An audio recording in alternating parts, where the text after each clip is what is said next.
Amigos e amigas, um assunto realmente polêmico, difícil, que se conversa muito, mas que pouca gente conhece, é o que nós chamamos de Inquisição. É um processo que aconteceu durante praticamente 600 anos na história do mundo e da Igreja. Bem, eu gostaria de colocar aqui, de maneira muito rápida, nesse pequeno programa, algumas coisas sobre a Inquisição. Podemos tratar disso depois com mais tempo. Mas eu gostaria de dizer inicialmente que quando o Papa João Paulo II ele quis celebrar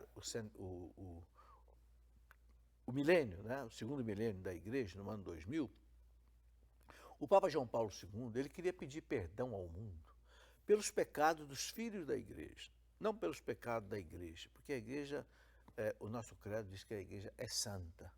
Creio na Igreja una santa. A Igreja não tem pecado. Quem tem pecado são os filhos da Igreja. E o Papa queria pedir perdão ao mundo pelos pecados dos filhos, como realmente ele fez. Só que ele fez o seguinte: no ano de 1997, ele fez no Vaticano um simpósio sobre a Inquisição.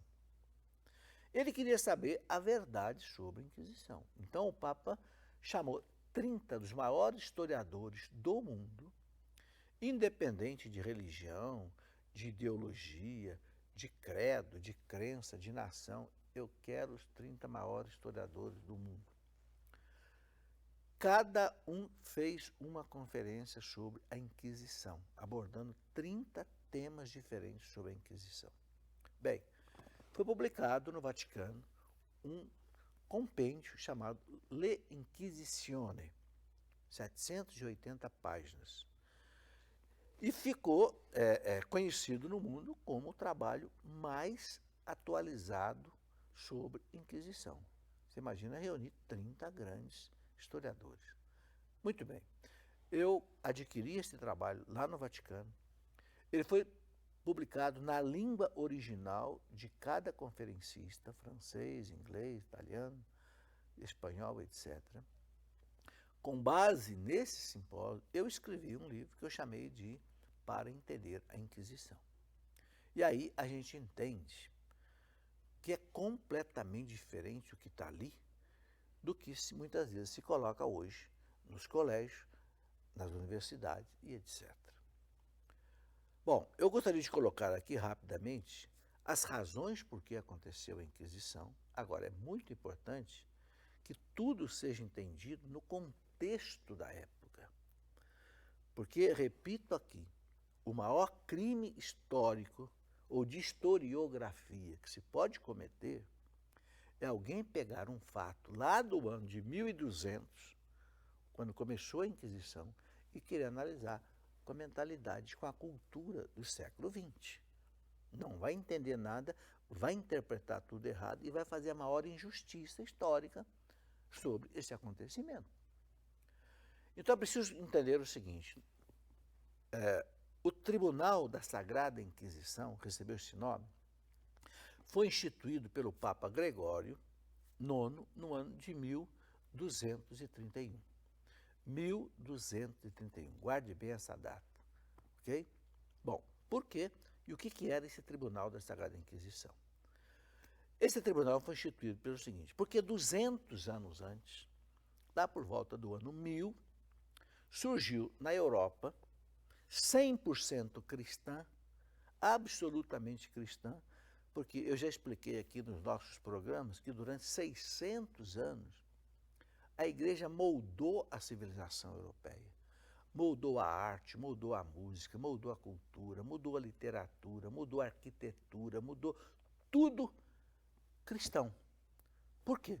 Porque quando o mundo desabou lá no Império Romano, a Igreja foi a única instituição que ficou de pé e que criou a civilização ocidental cristã. Entende?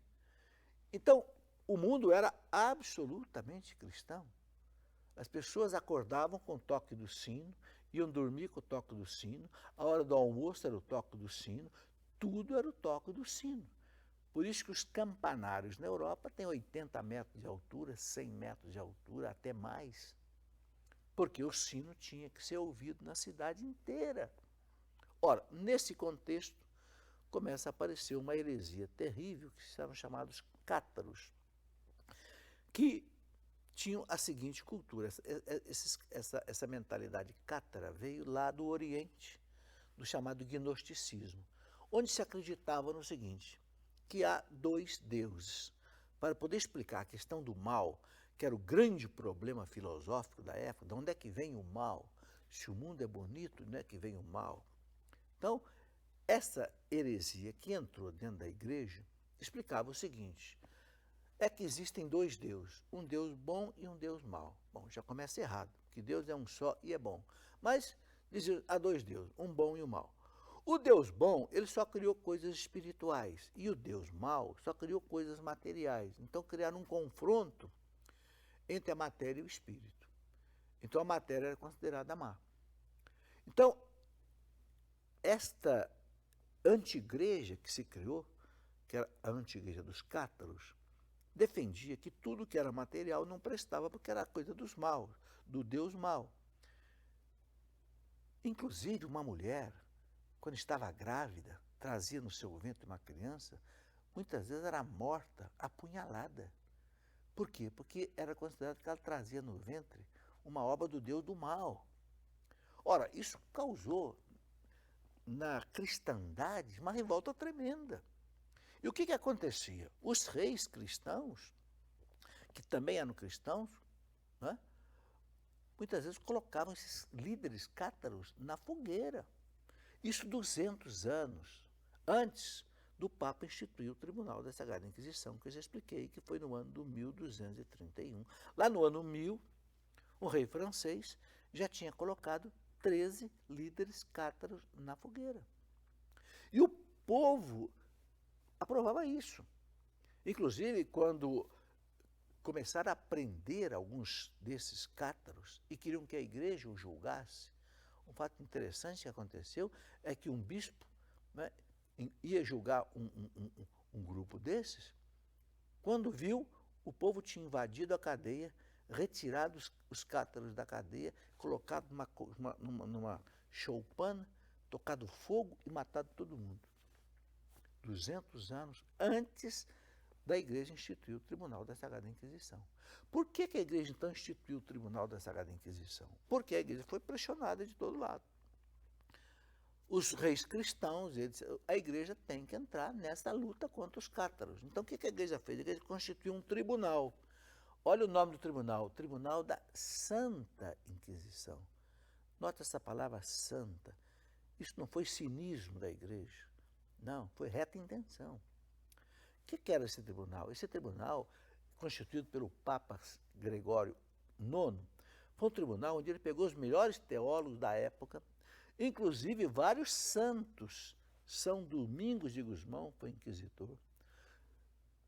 Peñaforte, da Espanha, São Raimundo Peñaforte, da Espanha, foi inquisitor. São Pio V, que depois foi Papa, era inquisitor.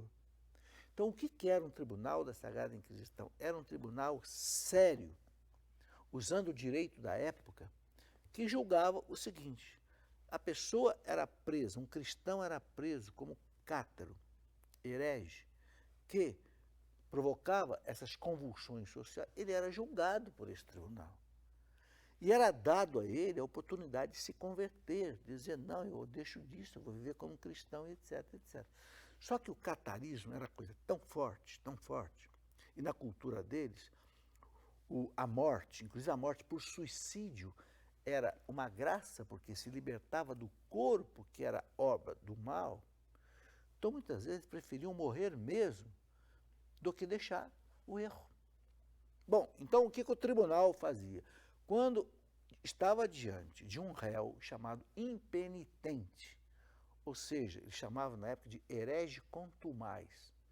Então, o tribunal dizia, essa pessoa aqui não aceita se converter, não aceita se arrepender, realmente essa pessoa aqui está no caminho errado. Só que tinha uma coisa muito grave na época. Na época, vigorava o direito romano, que dizia o seguinte: um crime contra a fé é um crime contra o Estado, ou seja, é um crime civil. porque havia a união do Estado com a Igreja.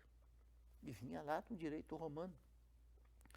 Então, a pena para uma pessoa que perseverasse na heresia, tendo chance de mudar pelo Tribunal da Inquisição, e não, essa pessoa, o Estado o punia.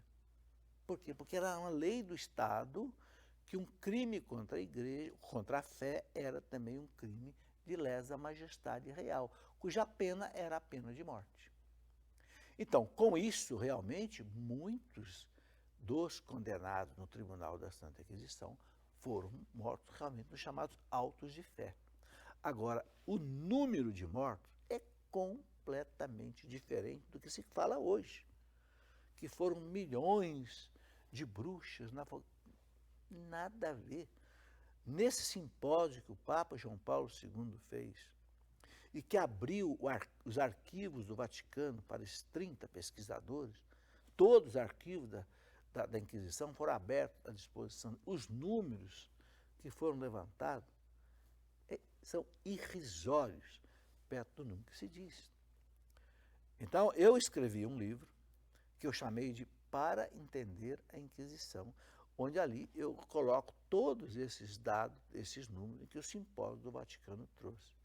E aí você pode observar que é completamente diferente daquilo que a maioria de professores coloca nos cursinhos, nos colégios, nas universidades.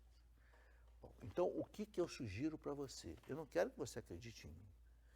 Eu gostaria que você pegasse esses documentos desses 30 historiadores do mundo, que eu transcrevi muita coisa no meu livro para entender a Inquisição. Ou você fosse na fonte original, Le Inquisitione, publicado pela Biblioteca do Vaticano, e você fosse confrontar esses dados.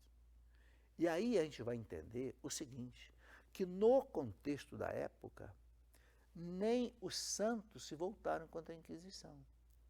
Pelo contrário, muitos santos e beatos foram inquisidores.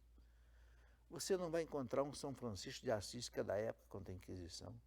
Você não vai encontrar um São Domingo de Gusmão contra a Inquisição. Você não vai encontrar um São Raimundo Penhaforte contra a Inquisição. Você não vai encontrar uma Santa Teresa d'Ávila, um São João. Você não vai encontrar nenhum santo contra a Inquisição. Por quê?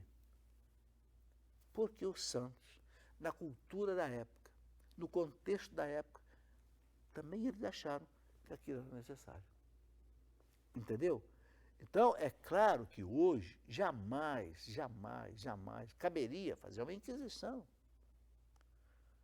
Mas é líquido e certo, na historiografia desses grandes historiadores, que na época a Inquisição era entendida de uma maneira como se fosse uma coisa necessária para que a igreja não fosse destruída pela anti-igreja cátara, com bispo, com paróquia, com diocese, que se criou naquela época.